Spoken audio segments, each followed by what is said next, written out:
Good morning students. In previous class we discussed about the supply of money. So in that concept I told you that who supplies money. See, in any country, central bank of a country supplies money. So in our India also, Central Bank of India supplies money. So today we are going to discuss about Central Bank of India. So all of you know that which is Central Bank of India. Okay, so Central Bank of India is RBI. In our India, Central Bank is RBI. So let us know briefly about RBI, Reserve Bank of India. See, Reserve Bank of India was established in 1935, April 1st. April 1st in 1935, Reserve Bank of India was established as a private bank. ಒಂದು private bank ಆಗಿ establish ಆಗುತ್ತೆ before independence only. But after we got independence our Indian government nationalised RBI and renamed it as a Central Bank of India.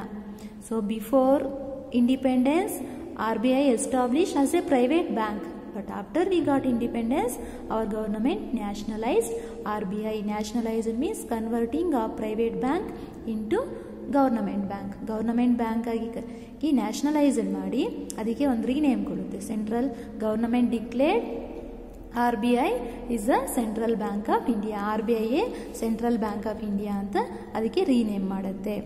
And it headquarters is located in Mumbai. ಮುಂಬೈಯಲ್ಲಿ RBIನ headquarters ಇದೆ. And it also has some regional branches. ಇದರ head office ಇರುವಂಥದ್ದು ಮುಂಬೈಯಲ್ಲಿ. ಕೆಲವೊಂದು ಸಿಟೀಸಲ್ಲಿ ಇದರ regional offices ಇರೋದನ್ನು ನೋಡ್ಬೋದು. It has regional offices in Bangalore, Calcutta, Hyderabad and Lucknow. Okay, so next important in Central Bank of India is the important functions of RBI. Functions of RBI is very important for 4 marks. Okay, so as a Central Bank of India, RBI performs many functions. Okay, so some of the functions are discussed as below. So in that the first and very important function of RBI is issuing currency notes in our country. Okay, the most important or the primary function of RBI is issuing currency notes in our country. Okay, so RBI has solo power to issuing currency notes in India. Solo power, one and only power. ಕರೆನ್ಸಿನ issue ಮಾಡುವಂಥ one and only power ಇರುವಂಥದ್ದು RBIಗೆ ಮಾತ್ರ. So RBI issues all kinds of currency notes in India like 10 rupees, 20 rupees, 50, 100, 500, 2000. So ಈ ಥರ ಎಲ್ಲ denominations of currency ನೋಟ್ಸ್ನ issue ಮಾಡುವಂಥ ಸರ್ಕ್ಯುಲೇಷನ್ಗೆ ತರುವಂಥ ಸೋಲೋ ಪವರ್ RBIಗೆ ಮಾತ್ರ ಇದೆ. And on what basis RBI issues currency notes? So RBI follows MRS, minimum reserve system, since 1956. While issuing the currency notes, RBI follows minimum reserve system. ಅಂತಂದರೆ ಇಷ್ಟು currency ನೋಟ್ಸ್ನ print ಮಾಡಬೇಕು, issue ಮಾಡಬೇಕು ಅಂತಂದರೆ ಅಲ್ಲಿ minimum ಇಷ್ಟು reserves ಅಂತ maintain ಮಾಡಬೇಕಾಗತ್ತೆ. ಅದನ್ನು ಮಿನಿಮಮ್ ರಿಸರ್ವ್ ಸಿಸ್ಟಮ್ ಅಂತೀವಿ. ಸೊ ಆ ರಿಸರ್ವ್ಸ್ ಯಾವ ಫಾರ್ಮಲ್ಲಿ ಇರಬೇಕಂತಂದರೆ in the form of gold or in the form of silver or in the form of foreign currency like dollars. So foreign currency ಫಾರ್ಮಲ್ಲೋ ಗೋಲ್ಡ್ ಇಲ್ಲ ಸಿಲ್ವರ್ ಫಾರ್ಮಲ್ಲೋ ಇಷ್ಟು ರಿಸರ್ವ್ಸ್ ಅಂತ ಇಟ್ಬಿಟ್ಟು ಕರೆನ್ಸಿನ ಪ್ರಿಂಟ್ ಮಾಡುತ್ತೆ. ಹಾಗೆ ಇಷ್ಟ ಬಂದಂಗೆ ಪ್ರಿಂಟ್ ಮಾಡೋದಕ್ಕೆ ಆಗಲ್ಲ. ಇಷ್ಟು ಪರ್ಸೆಂಟ್ ಗೋಲ್ಡ್ ಇರಬೇಕು, ಇಷ್ಟು ಪರ್ಸೆಂಟ್ ಡಾಲರ್ಸ್ ಇರಬೇಕು, ಇಷ್ಟು ಪರ್ಸೆಂಟ್ ಸಿಲ್ವರ್ ಅಂತ ಇಟ್ಬಿಟ್ಟು ಅಷ್ಟು ವ್ಯಾಲ್ಯೂ ಇರೋವಂಥ ಕರೆನ್ಸಿನ RBI ಇಶ್ಯೂ ಮಾಡುತ್ತೆ, ಪ್ರಿಂಟ್ ಮಾಡಿ ಸರ್ಕ್ಯುಲೇಷನ್ಗೆ ತರುತ್ತೆ. And see here one important thing is RBI issues only currency notes in our India. ಕರೆನ್ಸಿ ನೋಟ್ಸ್ನ ಇಶ್ಯೂ ಮಾಡುವಂಥ ಪವರ್ RBIಗೆ ಇದೆ. And the coins are issued by Government of India or Ministry of Finance. ಕಾಯಿನ್ಸ್ನ issue ಮಾಡುವಂಥ ಒಂದು power ಯಾರಿಗಿರುತ್ತೆ ಅಂತಂದರೆ ministry of finance. Ministry of finance. Okay, or government of India ಅಂತ ಕರಿಬೋದು ಅದನ್ನು. So currency notes are issued by RBI and coins are issued by ministry of finance or government of India. See in all currency notes we can find the signature of RBI governor. RBI governor ಮೇಲೆ signature ಇರುತ್ತೆ. But ಕಾಯಿನ್ಸ್ನ issue ಮಾಡೋಂಥದ್ದು ministry of finance ಎಲ್ಲ kinds of ಕಾಯಿನ್ಸ್ನ issue ಮಾಡುತ್ತೆ. Okay, so this is the primary function of RBI, the very important function of RBI. Next important function of RBI is banker to the government. RBI act as a banker to the government. See, here not only bank, RBI act as a banker and agent and advisor to the government. RBI act as a banker to the government. What is the main function of bank? Banker to the government. Bank ಆಗಿ work ಮಾಡತ್ತಂತೆ. ಹೇಗೆ work ಮಾಡತ್ತೆ? Bank, the main function of banks are lending loans and receiving deposits. ಡೆಪಾಸಿಟ್ಸ್ನ ತಗೊಳ್ಳೋಂಥದ್ದು, ಲೋನ್ಸ್ನ ಕೊಡೋವಂಥದ್ದು bank ಮಾಡೋಂಥ main function. Here RBI act as a banker to the government. So banker to the government means on behalf of the government RBI receives deposits and on behalf of the government RBI lend loans and RBI only transfer money from one place to another place, from one account to another account on behalf of the government. So ಇಲ್ಲಿ RBI ಗವರ್ನಮೆಂಟ್ನ ಪರವಾಗಿ, government on behalf of the government ಅಂದರೆ ಗವರ್ನಮೆಂಟ್ನ ಪರವಾಗಿ it receives ಡೆಪಾಸಿಟ್ಸ್ನ receive ಮಾಡ್ಕೊಳ್ಳುತ್ತೆ. And lend loans ಕೊಡ್ಬೇಕಂದ್ರೂ government ಪರವಾಗಿ RBI ಕೊಡುತ್ತೆ.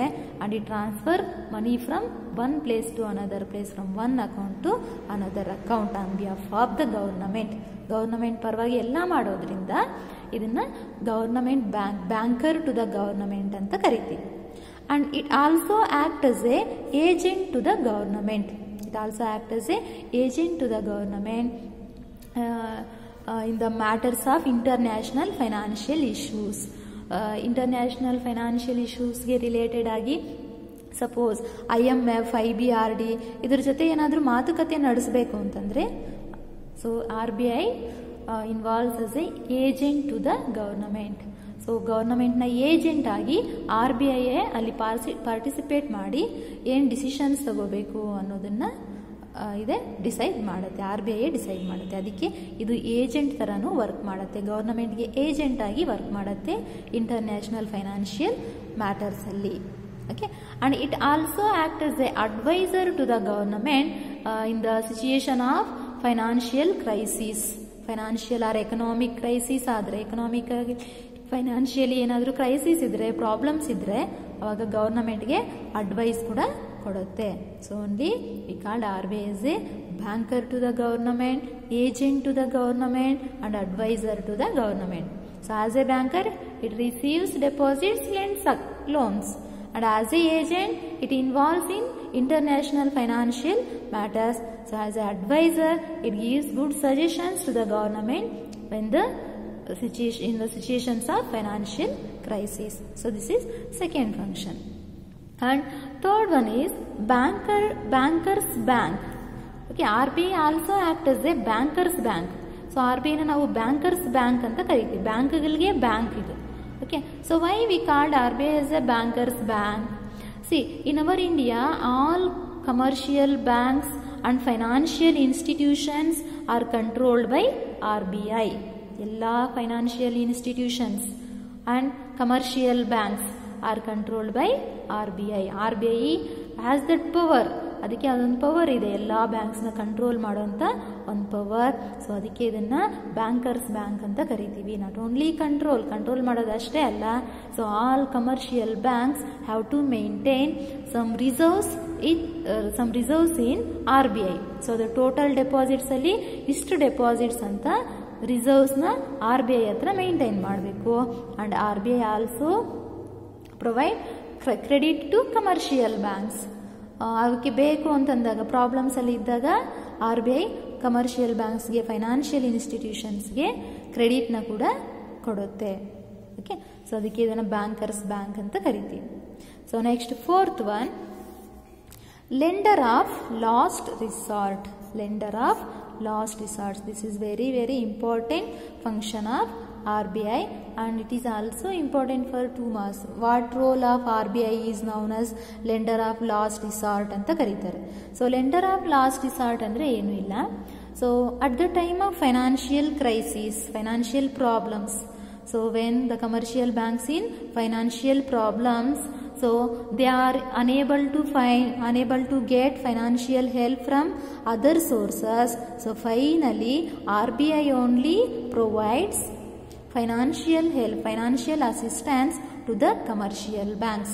So commercial banks ಗೆ, financial institutions ಗೆ economically, financially ತುಂಬ ಪ್ರಾಬ್ಲಮ್ಸ್ ಇದ್ದಿದ್ದಾಗ, ಡೇಂಜರಸ್ ಅಲ್ಲಿ, ಕ್ರೈಸಿಸ್ ಅಲ್ಲಿ ಇದ್ದಾಗ, ಸೊ ಅವಕ್ಕೆ ಬೇರೆ ಯಾವುದೋ ಸೋರ್ಸಸ್ ಇಂದ ಲೋನ್ ತಗೊಳಕ್ಕಾಗಿಲ್ಲ, ಫೈನಾನ್ಷಿಯಲ್ ಹೆಲ್ಪ್ ತಗೊಳಕ್ಕಾಗಿಲ್ಲ, finally they fail to get financial assistance from other sources ಅಂತ ಅಂದಾಗ, ಅಂತ ಒಂದು ಕ್ರೈಸಿಸ್ ಸಿಚುಯೇಷನ್ ಅಲ್ಲಿ ಫೈನಲಿ ಲಾಸ್ಟ್ ಅಲ್ಲಿ RBI ಅವ್ರಿಗೆ ಹೆಲ್ಪ್ ಮಾಡುತ್ತೆ, ಫೈನಾನ್ಷಿಯಲ್ ಅಸಿಸ್ಟೆನ್ಸ್ನ ಪ್ರೊವೈಡ್ ಮಾಡುತ್ತೆ.